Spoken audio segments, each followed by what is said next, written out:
સર્વને જય શ્રી કૃષ્ણ વૈષ્ણવો। આજે આપણે સરસ મજાના શાકભાજીનો ઉપયોગ કરી અને હિંડોળા સિદ્ધ કરવા જઈ રહ્યા છે। અહીં મેં તાજી ગુવાર અને રીંગણ, કોબીજ, ગાજર, બટાટા એ બધા જ શાકભાજી લીધા છે અને એનો ઉપયોગ કરીને આજે આપણે સુંદર હિંડોળામાં સજાવટ કરીશું। અને આપ જોઈ શકો છો કે મેં અહીં પીછવાઈ માટે મારી પાસે જે ડિઝાઇનવાળો મલ્ટી કલરની ચૂન્ની છે, ડાયમંડથી ભરેલી, એ ઉપયોગ કરી છે। અને સાથે જ્યાં ઠાકોરજીને આપણે પધરાવવાના છે એની ઉપર પણ સુંદર વસ્ત્ર બિછાવીને તૈયાર કરીને રાખ્યું છે। તો ચાલો આપણે હિંડોળાની સજાવટ કરી લઈએ। તો અહીં મેં આ લીલા કલરની ઝાલર તૈયાર કરીને રાખી છે અને એની ઉપર આપણે ગુવાર જેવા શાકભાજીનો ઉપયોગ કરી અને અહીં લટકણ જેવું તૈયાર કરીશું। તો હવે આ ઝાલર માટે આપણે જે શાકભાજી છે એને લટકણ તરીકે લગાવીશું। ગુવારની કૂણી શીંગો મેં લીધી છે, જેનો હું આવી રીતે લટકણમાં ઉપયોગ કરવાની છું। જુઓ, આપણે આવી રીતે બધી જ આવી રીતે અહીંયા સુધી કરી લઈશું। તો જુઓ, આવી રીતે આપણે ગુવારની શીંગોને લગાવી લીધે છે અને વચ્ચેથી આપણે થોડા ટાંકા લઈ લઈશું એટલે એ નમી ન જાય એટલા માટે, અને પછી આપણે આગળથી કરીશું। તો જુઓ, આવી રીતે આપણે ઝાલરમાં ગુવારની શીંગો છે એ લગાવી દીધી છે અને હવે અહીં આપણે શાકભાજીને બાંધીશું। તો આપણી ઝાલર તૈયાર છે। તો હવે આપણે રીંગણ છે એને અહીં લગાવીશું અને પછી આપણે આગળ જે શાકભાજી લગાવીશું એ હું તમને બતાવતી જઈશ। આ રીંગણને આપણે જાડા દોરાથી આવી રીતે વીંટીને બાંધી દેવાનું છે। જુઓ, હવે આપણે એક રીંગણ આવી રીતે બાંધી લીધું છે અને બીજા પણ આપણે આવી રીતે બાંધતા જઈશું। તો તમે જોઈ શકો છો કે આપણે 3 રીંગણને આવી રીતે બાંધી લીધા છે અને સાઈડમાં પણ આપણે બાંધી દઈશું। તો મેં અહીં થોડા બીજા પણ શાકભાજી લીધા છે। આપણે મરચાંને પણ અહીં બાંધીશું અને કાકડી, ટામેટાં વગેરે શાકભાજીનો પણ આપણે અલગ અલગ રીતે ઉપયોગ કરીશું। તો તમે જોઈ શકો છો કે આવી રીતે આપણે મરચાંને પણ બંને સાઈડ બાંધી દઈશું। તો આવી રીતે આપણે એક સાઈડ મરચાં બાંધી લીધા છે અને બીજી સાઈડ પણ એમ જ આપણે કરી લઈશું। તો તમે જોઈ શકો છો કે આપણે બંને સાઈડ મરચાં પણ બાંધી લીધા છે અને રીંગણ પણ બાંધી લીધા છે અને સાથે આપણે ગુવારની શીંગથી આ ઝાલર છે તૈયાર કરી લીધી છે। હવે આને આપણે ઝાલરને ઝૂલા સાથે જોડીશું।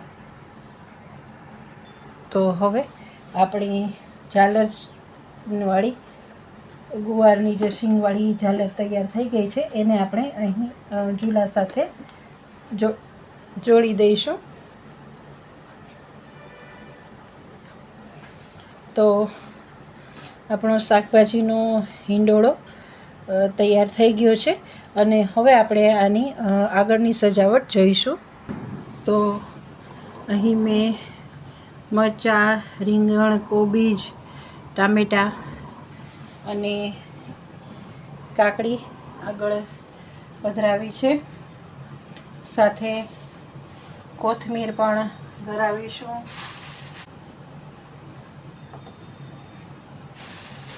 બટાટા પણ પધરાવીશું।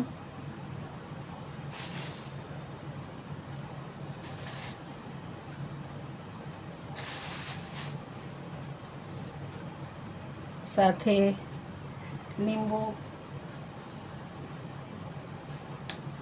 લીમડાની ડાળીથી પણ સજાવટ આપણે કરીશું।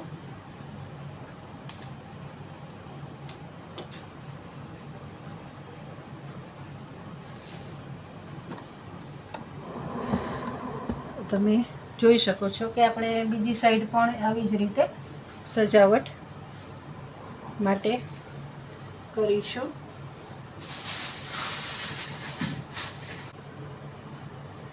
સાથે અન્ય શાકભાજી પણ આપણે ગોઠવીશું. આજે આપણે શાકભાજીની સજાવટથી હિંડોળાની સજાવટ કરીશું.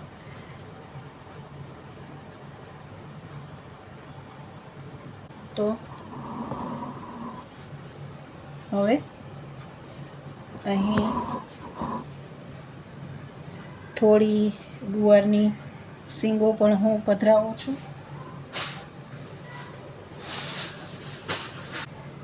મરચાં આપણે મૂકીશું અને એનાથી પણ આપણે આગળની સજાવટ છે એ કરીશું.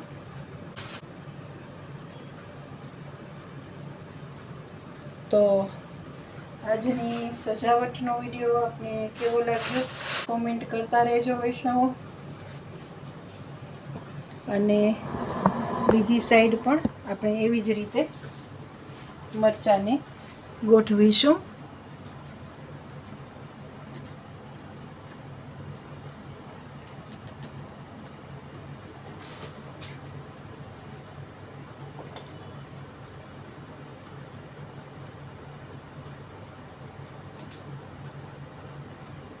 સાથે બીજી સાઈડ પણ આપણે ગુવારની શીંગો છે એ થોડી પધરાવીશું.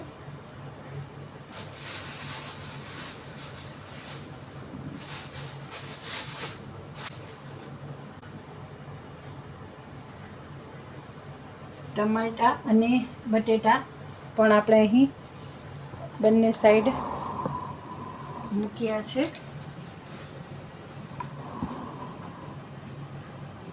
તો વૈષ્ણવો, આજની સજાવટ આપને કેવી લાગી જરૂરથી કોમેન્ટ કરજો. ફરી મળીશું કોઈ નવી સજાવટના વિડીયો સાથે. ત્યાં સુધી આપ સૌને જય શ્રી કૃષ્ણ. વૈષ્ણવો, આજની સજાવટ આજે શાકભાજીના હિંડોળાની આપણે કરી છે અને આપણી સમક્ષ મેં આ પૂરો વિડીયો મૂક્યો છે. સજાવટ ગમી હોય તો આપ પણ પ્રભુ સમક્ષ આવી સજાવટ કરવાનો પ્રયાસ કરજો. અને વિડીયો ગમ્યો હોય તો ચેનલને લાઈક શેર જરૂરથી કરજો. સર્વને ભગવદીઓને ભગવત સ્મરણ. જય શ્રી કૃષ્ણ. ચેનલ સાથે જોડાવા માટે આભાર.